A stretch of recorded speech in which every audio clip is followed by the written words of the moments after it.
Le platform abantwana bakaNkulunkulu abasindisiwe egameni likaJesu, uma khona la ongakholwa siyathemba ungene ukuzofunda ekuphikisana.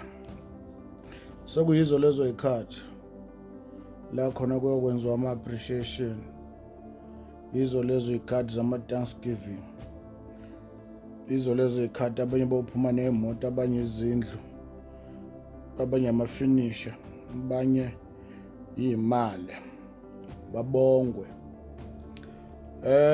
Ake sikhumbuzane-ke ngane zakwethu ukuthi ekubongweni kwenu kunabantu ongamelanga sibakhohlwe, abebekhona emsebenzini kaNkulunkulu ayasinikeze wona, baba yingxenye yokusebenza kwethu, abayenza ukusebenza kwethu kwaba lula. Abanye babo abefundisi abasisuzayo kuma-local branch esingababiza ukuthi basubmit-e ngaphansi kwethu, ngisho njalo abasubmit-a ngaphansi kwenu, ukuthi they were there, i-availability yabo ningayibukeli phansi, ukuthi kunemingcwabo ongakwazanga ukuya kuyona, bona bayakuyela on your behalf, bayamela igama lakho, ngoba phela nisamela igama likaJesu, nimela amagama enu, balimela igama lakho, kuthiwa naye le ndoda ithunywa uzwana, kuba ngathi kukhona wena-ke ngenxa leyo ndoda. Singakubukeli phansi i-availability yabo nokuyikhandla kwabo ngenxa yakho, ngoba uma uyovala unyaka kuyobonakala ngathi abekho bona, kubongwa wena nonkosikazi wakho. Singakubukeli phansi i-availability yama-chorus leader, bankeneneza soloko unyaka uqala, siyovala manje, ngeke babalwe, ngeke babonwe. Phela uma kubongwa sibongweni wonke umuntu owaba yingxenye ekusebenzeni kwethu njengoba unyaka uqala kuze kube manje.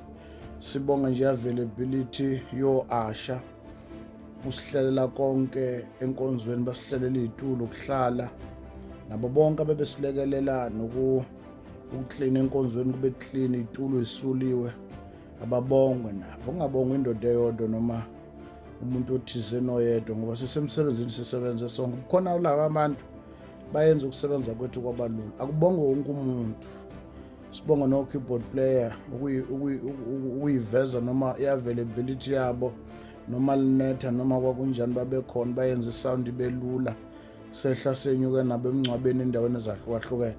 Phela ma kuwukuthi siya-appreciate-ana-ke sisengapha, aba-appreciate-we nabo. Sibonga nomama nogogo nabafowethu abebesithola ngemthandazo esontweni, ukukhonza kwethu kwaba lula because of i-support yabo ngomkhuleko. Makungabikho oyedwa ekumele ashelwe izandla, abanye bangayithuli, kanti sisebenze sonke. Kunabanye basilekelele ngey'moto zabo, kwalula ukukhonza. Mothiwa siyangapha athi imoto ikhona, bazalwane ngiyonithwala. Mothiwa siyangapha omunye athi bazalwane indawo yokulala khululekani, mani-host inkonzo, abazalwane abalale ngapho. Ukukhonza kwethu njengoba sila namhlanje kube lula because wonke umuntu sasibambisene kusebenzeni kwethu. Kuyibhadi-ke ngoba kunalezi nkonzo zama-appreciation, kuyobonakala umuntu oyedwa nefamily yakhe eyobongwa, atuswe, kube ngathi ukusebenza lokhu usebenze ngamandla akhe, konke uyimisele yena, kanti kube lula ukusebenza kwakhe because kunabantu abebeseduze kwakhe. So-ke bengithi mina-ke ngingamelene nama-appreciation, bengithi akubongwe wonke umuntu waba yingxenye yokusebenzeni kwethu.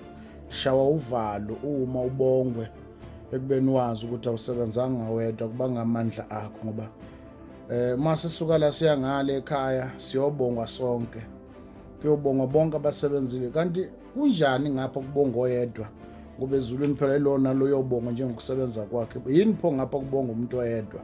Cha bafowethu, bengithi mina asibongweni sonke, ababongwe bonke abantu abeselulekayo, ababongwe nabo naba abakhona ngey'khathi la kujika bonke abazalwane behamba, bona basala nathi ababonge. Mbokungabikho onga-appreciate-wa-ke ebandleni, kube ngathi wena uzenzele konke.